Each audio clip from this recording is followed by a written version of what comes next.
Good afternoon, Shruti.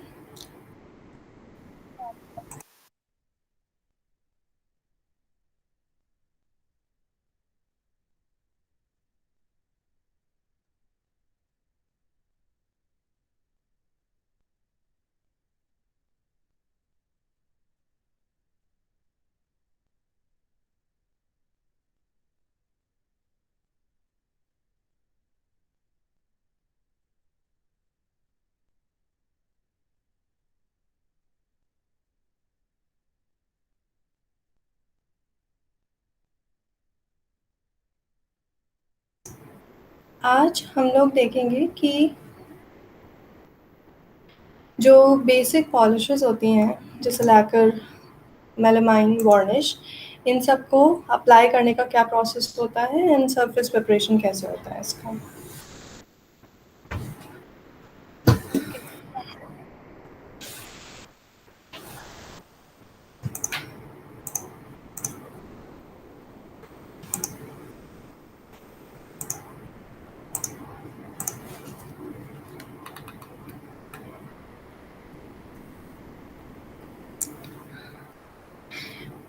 Now, of course, it's not a compulsion कि हम varnishes को या फिनिशेस को क्लॉथ पैड से ही अप्लाई करें. We can use a brush.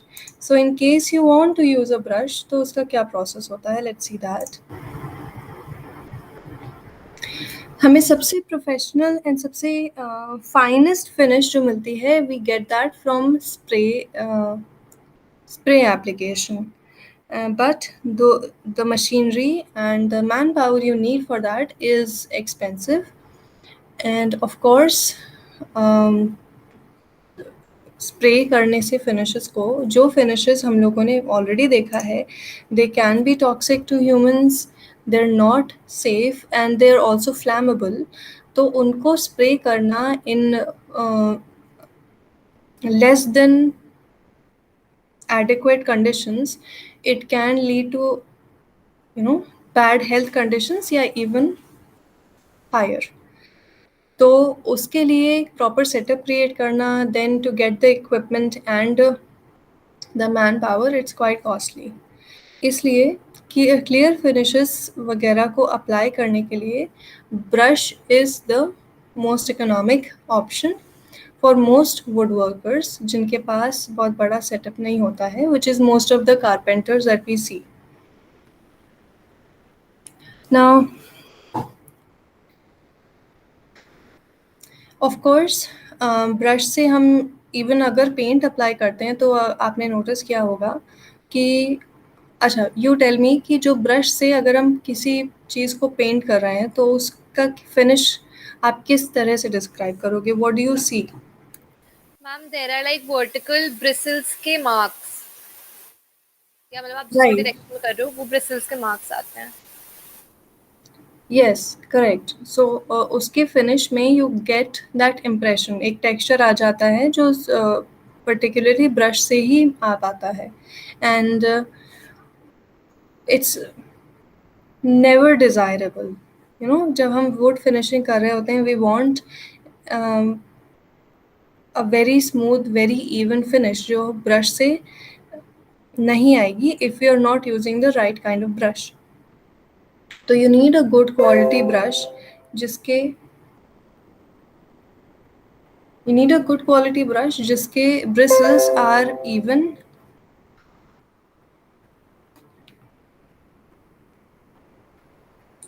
and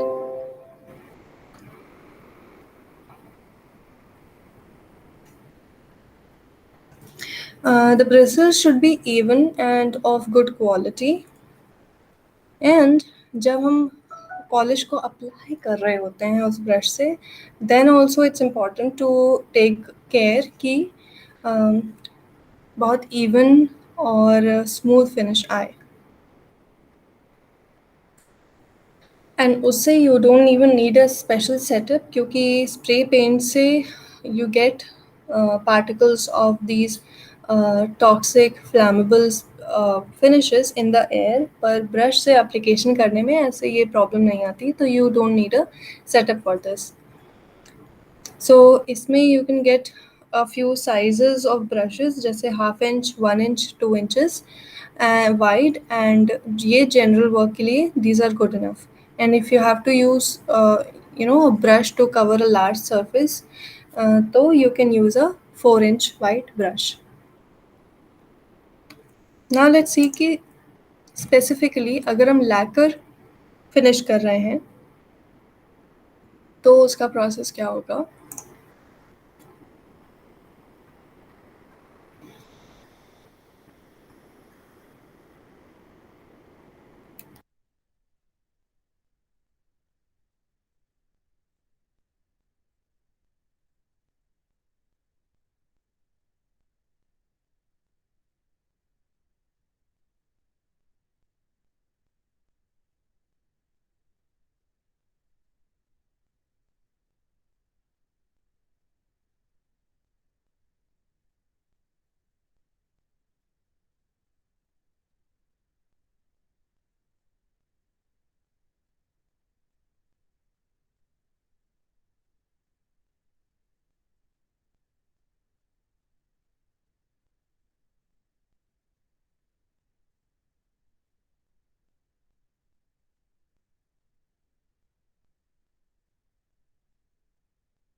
Lacquer, because we know lacquer is a very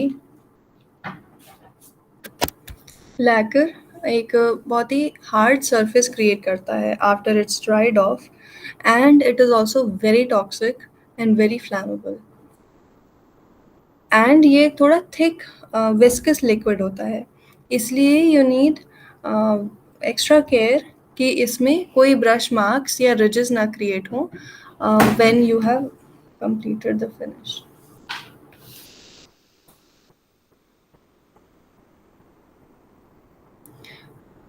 उसके लिए what you can do is कि you can use a soft cloth or a brush to apply the lacquer, right? तो मतलब it's not a compulsion कि you have to use a brush. You can use a soft cloth or a brush and apply a very thin layer of lacquer, and उसे thin कैसे करेंगे, उसे dilute कर देंगे up to 50%, मतलब there will be 1 part lacquer and 1 part solvent, and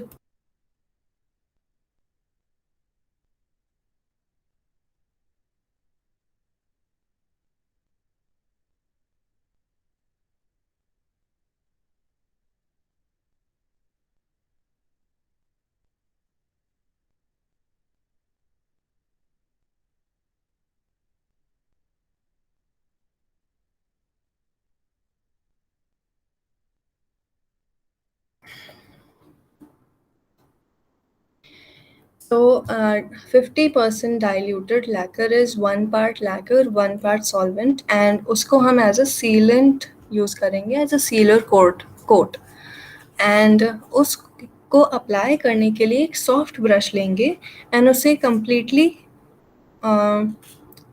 drench कर लेंगे इन this solution, and we will apply that to create the sealer coat. या फिर सॉफ्ट क्लॉथ से कर सकते हैं, प्रोसेस वही है, you have to dip that cloth entirely into this solution and then उसे निचोड़ लेंगे so that we get all the excess out, and उससे इवन लेयर क्रिएट कर देंगे. Once you completed your sealer coat, उसके बाद हम एक वापस से सॉफ्ट ब्रश लिया एंड उसमें प्योर लैकर, मतलब हम जो lacquer as a finish use करते हैं, not the diluted one, proper pure lacquer लेंगे एंड उसको बहुत टिल्ट करके towards the, I don't know if there is a, no I don't think there is a image for this, but हाँ, you have to tilt it. हाँ, जैसे ये है, this image, इसमें you have to tilt the brush towards the surface so that almost horizontally move करे आपका brush bristles. मतलब उसके ends से sweep ना करना है, नहीं करना है, बल्कि you have to use the entire bristles, the entire length, and sweep it softly across the surface with lacquer. And उससे क्या होगा कि आपको एक स्ट्रेट स्ट्रोक्स आएंगी, and because your brush is completely loaded with this lacquer, तो जैसे it will, जो भी लाइंस क्रिएट होंगी, तो जो एक्सेस लैकर होगा, it will fill those lines. And also क्योंकि हम स्मूथ, एक बहुत ही लॉन्ग ब्रिसल एज से स्वीप कर रहे हैं, तो वो लाइंस बनेंगी भी बहुत rarely, and if they do form तो वो फिल आउट हो जाएंगी with this lacquer. So you use long straight strokes while holding the brush almost horizontal to the surface. उसे हम जैसे पेंट करते हैं दीवार पे वैसे नहीं करेंगे, अदरवाइज लाइंस बनेंगी. फिर जब आप ये पूरा सरफेस स्वीप कर देंगे इस तरह से लैकर लेके, उसके बाद जो एजेस बचेंगी, you have to clean them up very quickly by using the lacquer itself. फिर से दोबारा डिप करेंगे लैकर में, and you'll just sweep your brush quickly across the edge again, so that वहाँ पे भी ब्रश मार्क्स नहीं हो एंड कोई हार्ड एजेस नहीं फॉर्म हो, अदरवाइज वहाँ से क्रैक आने लगेगा. राइट, फिर इसे ड्राई होने देंगे, then second coat, then third coat, until you're happy with the end result. You have to let every coat dry, let the surface dry out between coats, और उसके बाद you rub it down with a very fine silicon carbide paper. Silicon carbide paper हमने देखा था, it was that gray one. Where is it? This is the last, fifth wala is the silicon carbide paper, fourth and fifth wala. In this case we can use fifth one, क्योंकि fourth वाले में हमें हल्का सा पानी या कुछ lubricant add करना पड़ेगा, तो we don't want water or anything ruining our newly applied polish, तो हम fifth वाला ये self lubricating silicon carbide paper use करेंगे. एंड क्योंकि ये बहुत ही फाइन ग्रिड का होता है, so it's just going to even out any ridges जो अगर शैलो रिजेस फॉर्म हो भी गए हैं तो. एंड उसके बाद you can, once you have done all of that, सारे कोट्स कंप्लीट हो गए, you have sanded it down to a very proper finish, उसके बाद हम उसे एक कमर्शियल रबिंग कंपाउंड से फिनिश कर देंगे, to buff it out, to maintain the finish. Ma'am last में आपने क्या बोला, क्या करेंगे? एक रबिंग कंपाउंड आता है, इट्स अवेलेबल इन मार्केट, जिसे हम बफिंग के लिए यूज़ करते हैं. जैसे once you apply a polish, तो you apply a top coat उसके ऊपर, सो दैट आपने जो पॉलिश लगाई है वो अच्छी स्मूथ बनी रहे, and it remains long lasting, it last longer. इसलिए हम एक टॉप कोट लगाते हैं, and in case of lacquer वो top coat is a rubbing compound.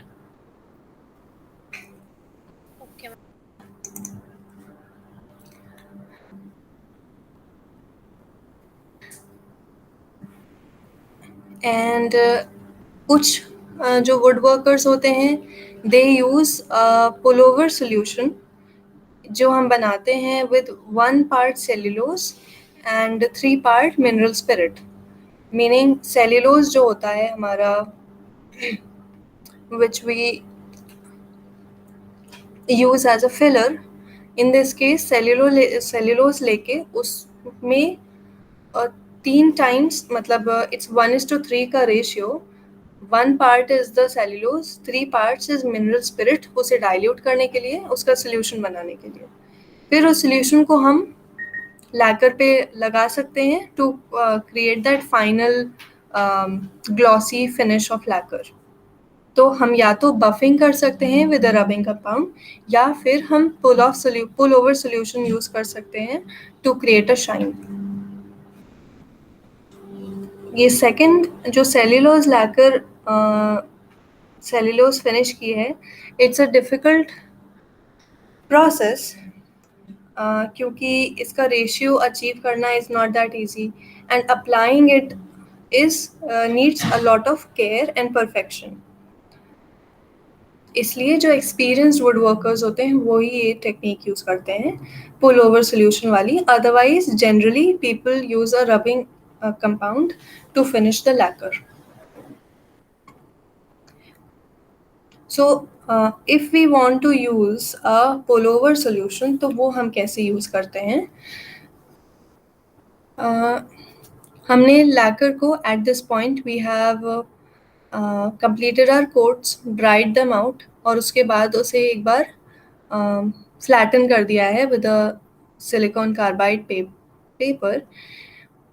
फिर उसके बाद हम एक डैम्प कपड़ा लेते हैं, गीला as in not dripping wet but moist कपड़ा लेते हैं, not moist with water, with this pull solution जो है cellulose in mineral spirit.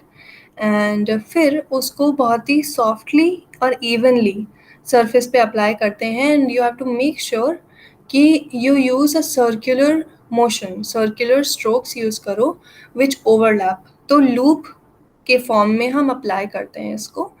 Then once you have done that, उसके बाद फिर हम स्ट्रेट लाइन में अप्लाई करते हैं in direction of the grain, तब ये फिनिश होता है। So it is a very technical process, it's not easy to perfect, इसलिए बहुत कम लोग इसे यूज़ करते हैं, but it does create a very nice finish.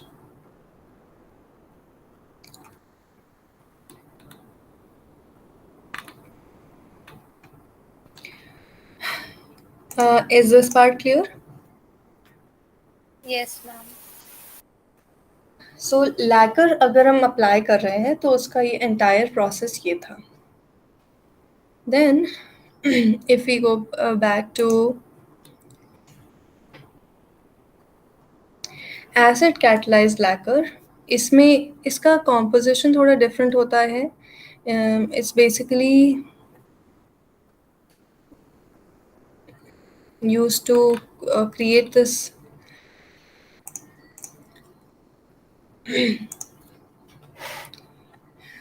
C lacquer का जो फिनिश आता है, it's almost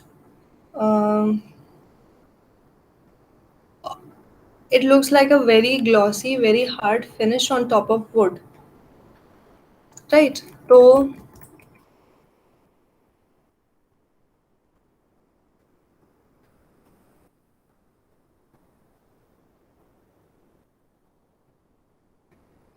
acid catalysed lacquer को एक डिफरेंट तरह से प्रिपेयर करते हैं। मतलब हम अगर लैकर को डायरेक्टली एकदम प्योर लैकर लगा देते हैं तो you get this, let me show you what kind of a finish it creates. जो डिफरेंस होता है, I want to show you that difference.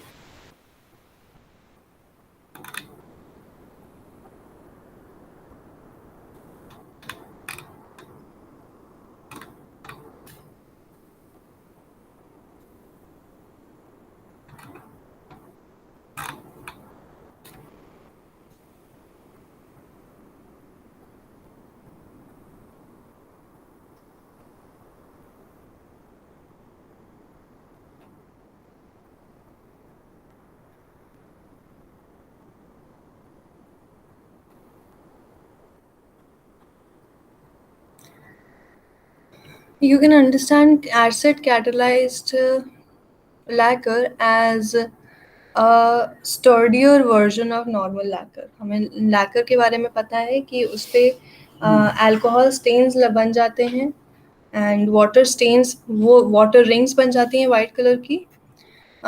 तो जो एसिड कैटलाइज्ड लैकर होता है, it has some acids added to it, तो उससे उसका ड्राइंग प्रोसेस फास्ट हो जाता है and it becomes really tough.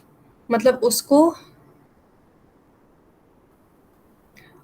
उस पे स्क्रैचेस वगैरह का कोई फ़र्क नहीं पड़ता है। It's resistant to scratches, abrasions, anything like that.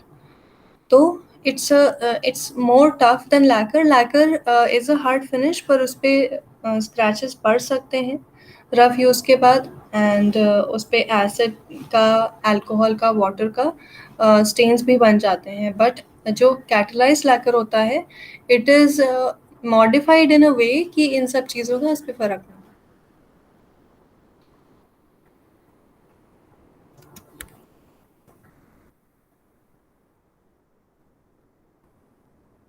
I'm trying to find a nice comparison between, मतलब I find images that show the difference between them, but I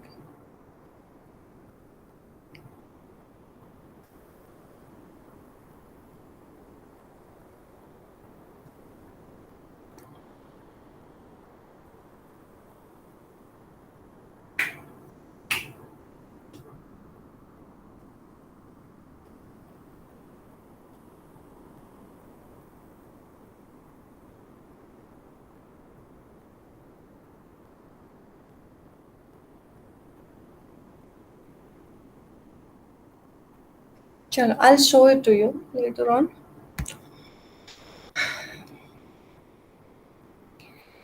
So क्योंकि it is a little different than lacquer in its application, since ये बहुत जल्दी dry होता है compared to lacquer, तो इसका जो process है it becomes a little faster, and क्योंकि इसका composition भी थोड़ा different होता है, तो we have to take different care. Okay, let's get into it. Chemical composition जो होता है इसका, it is like I said modified. तो इसमें जो आप जिस भी ब्रांड का खरीदोगे एसिड कैटलाइज्ड लैकर, तो उस they have some precautions on their packaging जो आपको फॉलो करने चाहिए generally. It's for mixing and preparing the surface. They give you some precautions and recommendations और वो आपको follow करने चाहिए. So keep that in mind. It differs from brand to brand. So read it and follow that. But generally what you do is कि हम जो surface है उसे अच्छे से clean करते हैं and उस पे अगर कोई grease है या wax है या dirt है, उसे अच्छे से clean off करते हैं। क्योंकि अगर किसी भी टाइप की ग्रीसीनेस या वैक्स होता है सरफेस पे, तो उस पे उससे क्योरिंग डिले हो जाती है, because the acid in this, the chemicals in this lacquer start reacting with it, and that alters with the process.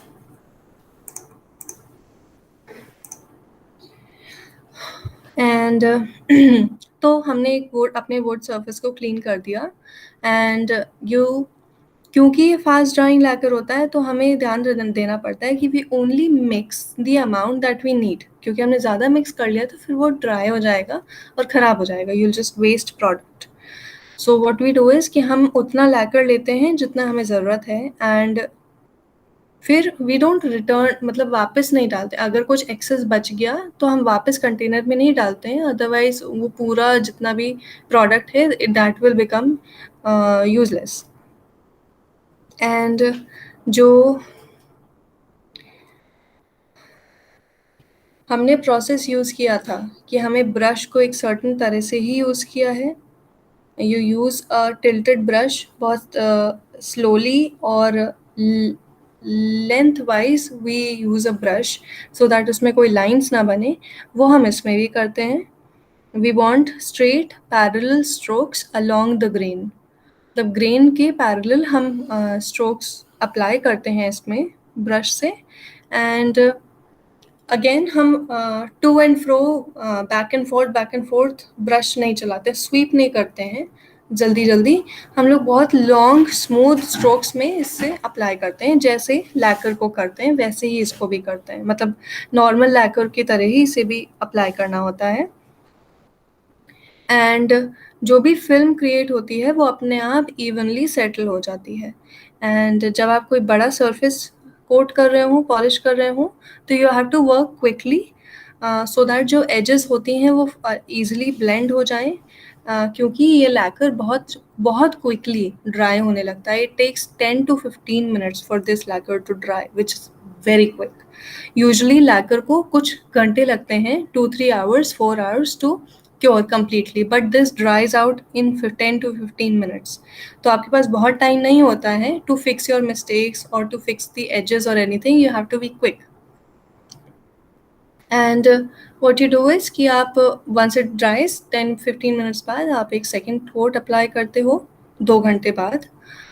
So you wait for about 2 hours anyway. हम सेकेंड कोट के लिए तुरंत we don't immediately 15 minutes बाद हम नहीं apply करना शुरू करते हैं।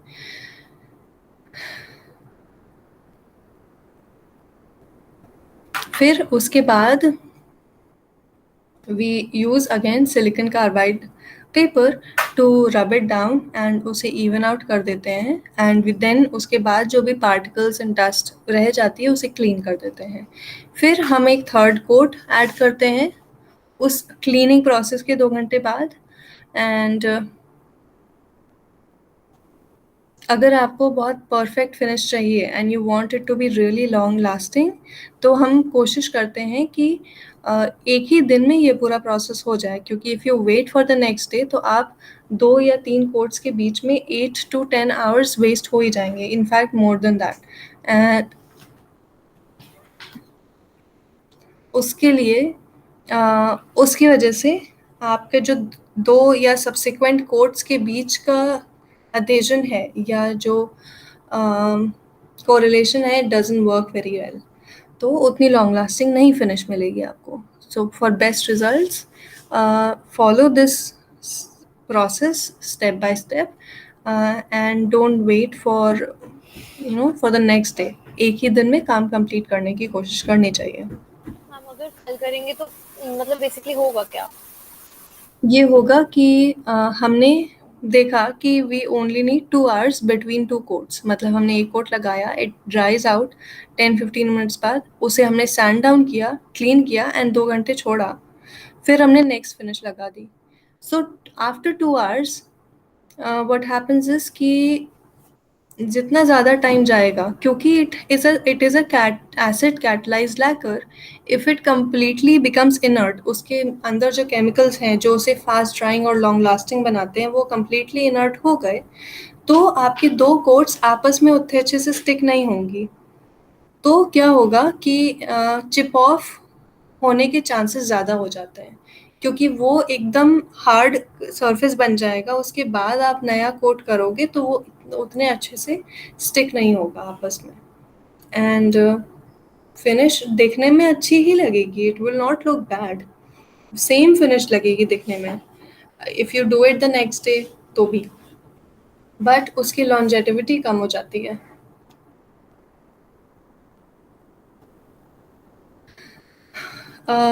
फॉर एग्ज़ाम्पल, जो आप नेल पेंट लगाते हैं, वो जो नॉर्मल नेल पेंट्स होते हैं हमारे, not the gel ones, not the matte finish ones, जो नॉर्मल शाइनी लैकर होते हैं, दे आर ऑल्सो लैकर्स। वो भी हम मतलब बहुत ही डाइल्यूटेड फॉर्म में, that's also the same lacquer, it's not acid catalysed but it is lacquer, उसका केमिकल कॉम्पोजिशन वही होता है। जब अगर हम एक कोट लगा लें एक दिन, अगले दिन हम एक और कोट लगाएंगे तो नीचे वाला थोड़ा छूटने भी लगेगा and it will not be long lasting. हम एक दिन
तो जैसे जो हमने अगर नेल पेंट एक दिन एक कोट लगाया एंड जो सेकंड कोट है अगर हमने दूसरे दिन लगाया तो व्हाट हैपेंस इज कि वो बहुत ईजिली चिप ऑफ होने लगता है, फ्लेक्स में वो अ, उचड़ने लगता है बहुत जल्दी। तो सेम थिंग हैपेंस कि दोनों कोट आपस में अच्छे से स्टिक नहीं हो पाते हैं if we spend too long between two coats. यही प्रॉब्लम होती है ओके और कुछ ओके। नहीं। वो देखने में वैसे ही लगेगा, इट लुक नाइस, बट वो it will start becoming flaky, वो टूटने लगेगा। It's not that long lasting. Okay. फिर अगर हमें इसमें एक एक्सट्रीमली ग्लॉसी फिनिश चाहिए तो व्हाट वी डू इज कि हम ये तीनों कोट्स करने के बाद we leave it to harden for 24 hours and then उसके बाद उसे बफ कर देते हैं with a polishing compound on a soft cloth। एक सॉफ्ट कपड़ा लेते हैं और उस पर एक पॉलिशिंग कंपाउंड लगाते हैं एंड उसे बफ कर देते हैं सरफेस को।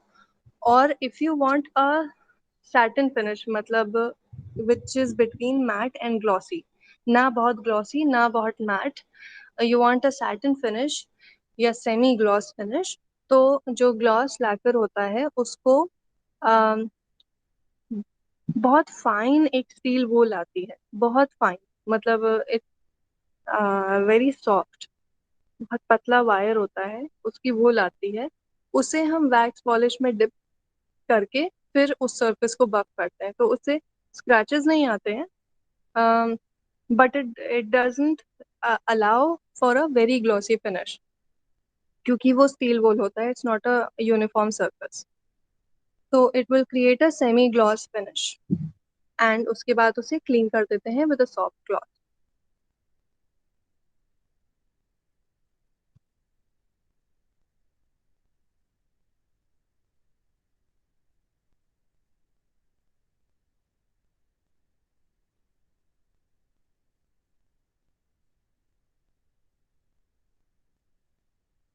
Okay. Yes ma'am. Yes, ma'am.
Okay, तो ये था लैकर, दोनों टाइप के लैकर्स।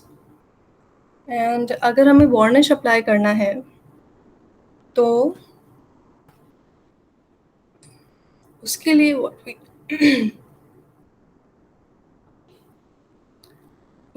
व्हाट वी डू इज़ कि हम पहले तो वुड को फिनिश करते हैं,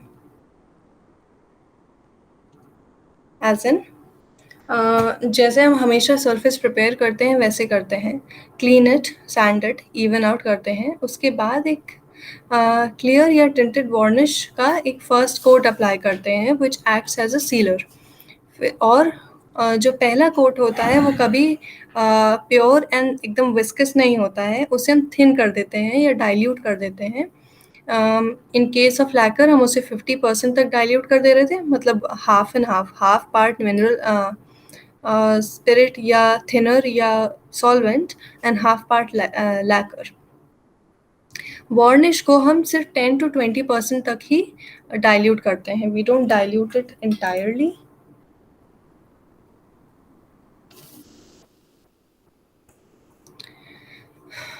एंड फिर उसे डाइल्यूट करने के बाद एक सॉफ्ट कपड़े से अप्लाई करते हैं वुड सरफेस पे ग्रेन के अलोंग। एंड अगर हम ब्रश यूज़ कर रहे हैं तो उसको एक इवनली, जैसे हम नॉर्मली उसके एजेस से पेंट के ब्रश के ब्रिसल्स के एज से पेंट करते हैं वैसे कर सकते हैं। अगेन वो भी ग्रेन के डायरेक्शन में ही होगा, पर हम ब्रश वहीं पे यूज़ करते हैं जहाँ पे कपड़े से करना will be inconvenient. Otherwise you it is preferred कि you use a cloth pad. And फिर sealant coat, first coat apply होने के बाद हम एक सेकंड कोट अप्लाई करते हैं जो कि प्योर वार्निश होती है, डाइल्यूटेड नहीं होती है। एंड इसके लिए हम ब्रश यूज़ कर सकते हैं। And first coat and second coat के बीच में we should not have more than 6 hours of difference. And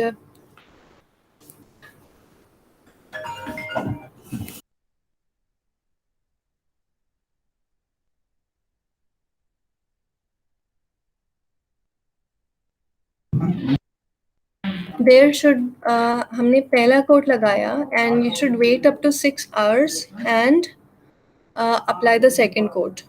और दोनों कोट्स के बीच में should not be more than 24 hours, otherwise आपका जो फिनिश है वो ग्लॉसी नहीं होगा and it will not look nice.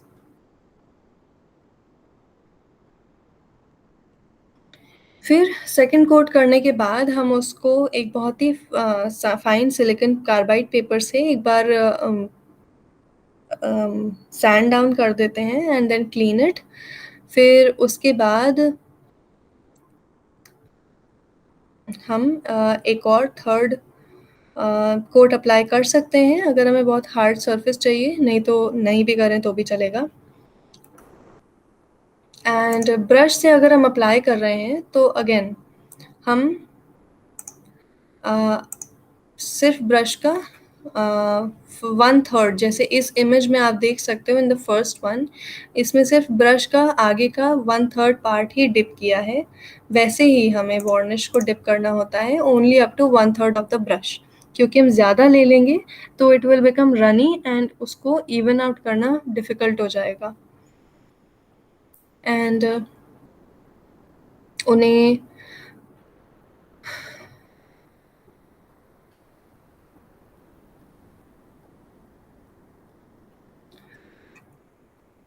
One second,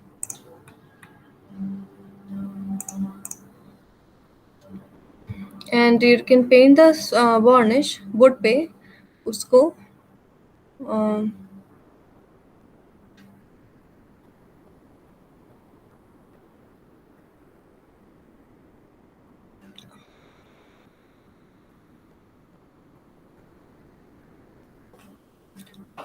जैसे हम लैकर में बहुत केयरफुली, बहुत स्लोली एक ही डायरेक्शन में जा रहे थे, वो वार्निश में करना ज़रूरी नहीं है।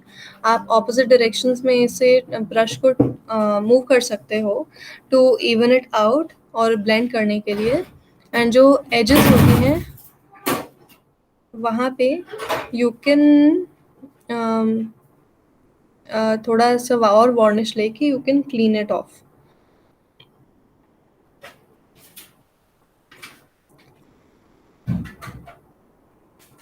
और जब आपने एक जिस पोर्शन पे आपने वार्निश ब्रश से लगा दिया है उस पे दोबारा नहीं जाना चाहिए until it has dried off, otherwise strokes दिखने लगेंगे and it will not look clean or even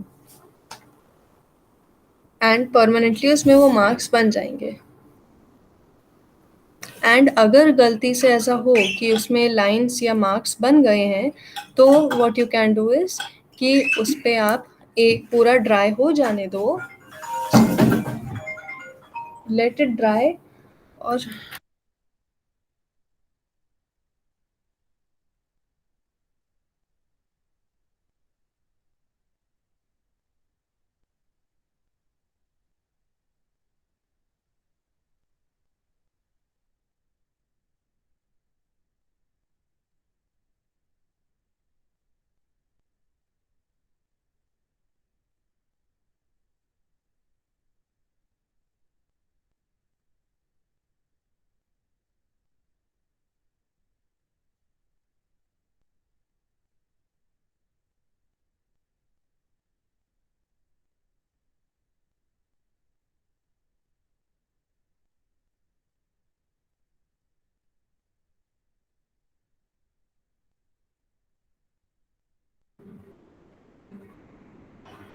okay, and अगर गलती से ब्रश मार्क्स बन भी जाएं तो हम एक चीज़ कर सकते हैं कि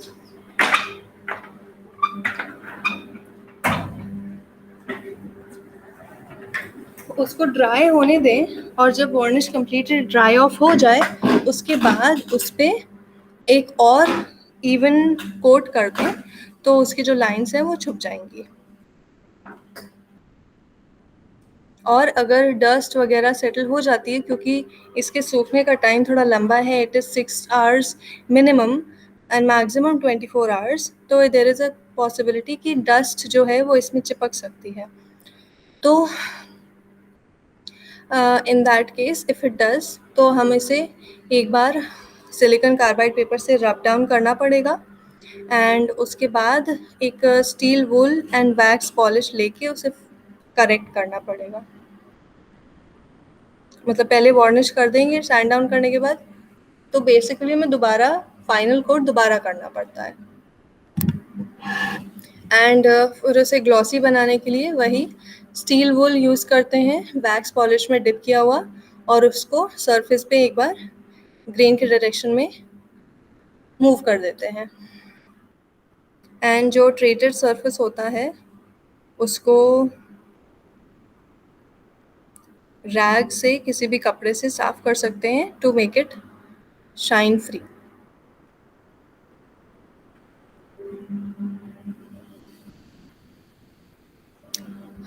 स्तुति, कोई डाउट, कोई पार्ट जो you want me to repeat? No ma'am. Okay, सब समझ में आ रहा है? Yes ma'am. Okay, alright.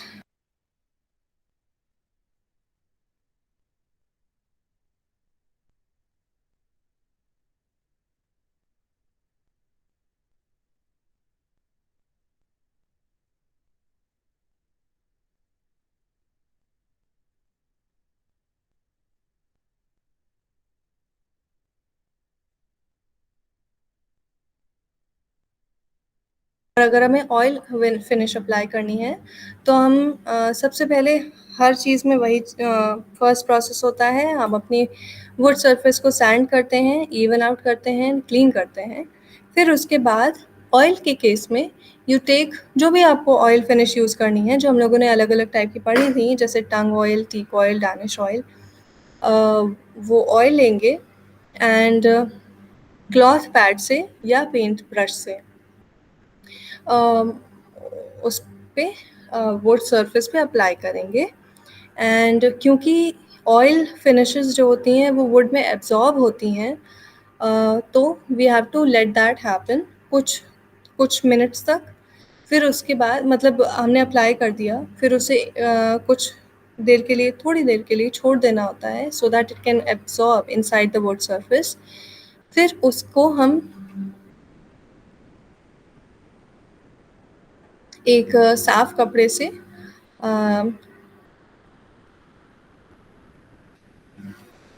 Wipe कर देते हैं वुड को, तो जो एक्स्ट्रा ऑयल होता है वो एब्जॉर्ब हो जाता है। एंड फिर you have to again wait 6 hours so that आप एक और सेकंड कोट अप्लाई कर सको। फिर आप सेकंड कोट भी वैसे ही कपड़े से अप्लाई कर देते हैं इवनली, फिर उसको पूरे रात छोड़ देना होता है।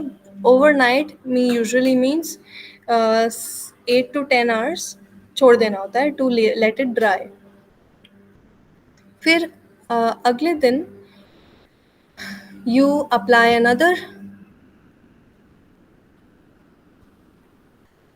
Another layer, another coat, and फिर अगेन थोड़े मिनट्स वेट करके वो एक्स्ट्रा वाइप ऑफ कर देते हैं और फिर उसे बफ कर देते हैं टू क्रिएट अ शाइन। अब जैसे जो थिक ऑयल्स होते हैं, जो जैसे टंग ऑयल है, इन सबको अप्लाई करने के लिए you need a lot of time, क्योंकि पहली बार फर्स्ट कोट करने के बाद उसको वेट बहुत करना पड़ता है to allow it to dry between applications. क्योंकि अगर हम गीले फर्स्ट कोट पे ही सेकंड कोट अप्लाई कर देंगे तो it will never dry, it will never dry, वो हमेशा गीला और चिपचिपा बना रहेगा and it will be for ever ruined. अगर आपको पूरा उसे वाइप डाउन करके सैंड करना पड़ेगा वुड को, and you have to start from zero. इसलिए इट्स वेरी इम्पॉर्टेंट कि हम कोट्स को ड्राई होने दें बिटवीन डिफरेंट कोट्स या लेयर्स ऑफ एप्लीकेशन।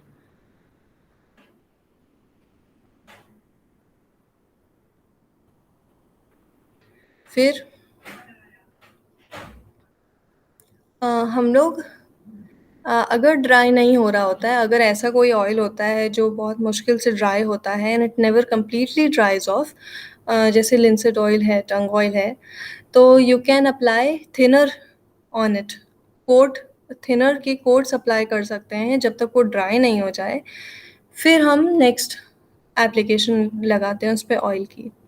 और क्योंकि इसमें बहुत ज़्यादा टाइम लगता है, it's almost 24 hours drying time, तो there is a good chance कि उसमें डस्ट सेटल हो ही जाएगी। स्पेशली इंडिया के कंडीशंस में तो you will have it, unless आप बहुत ही कंट्रोल्ड कंडीशंस में काम कर रहे हो, विच इज़ वेरी डिफ़िकल्ट अगर आप कारपेंट्री का काम कर रहे हो तो इन केस अगर उस पर डस्ट पार्टिकल सेटल हो जाते हैं, चिपक जाते हैं, तो आपको उसे एक बार रब करना पड़ेगा with a very fine sand paper और वापस से उस पर ऑयल का कोट लगाना पड़ेगा।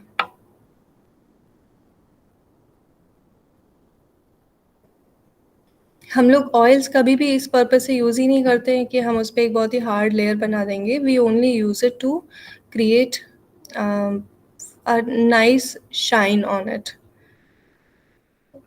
एंड वुड का जो सरफेस होता है वो फील होता रहता है हमें। It's always a little soft, वो कभी हार्डन नहीं होता है ऑब्वियसली, बिकॉज ऑयल हार्डन नहीं हो सकता।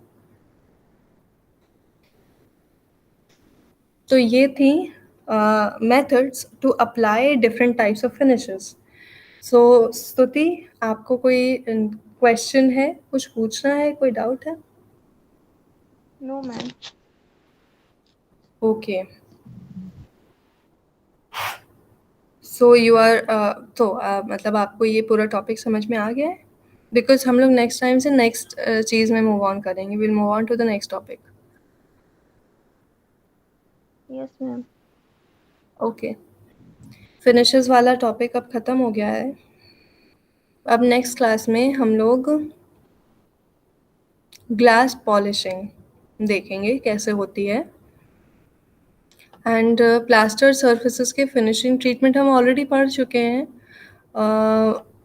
इन पॉलिशिंग ऑन वॉल सर्फेसिस। मैंने पूरा डिटेल में उसी टाइम पढ़ा दिया था, सो दैट्स ऑलरेडी डन।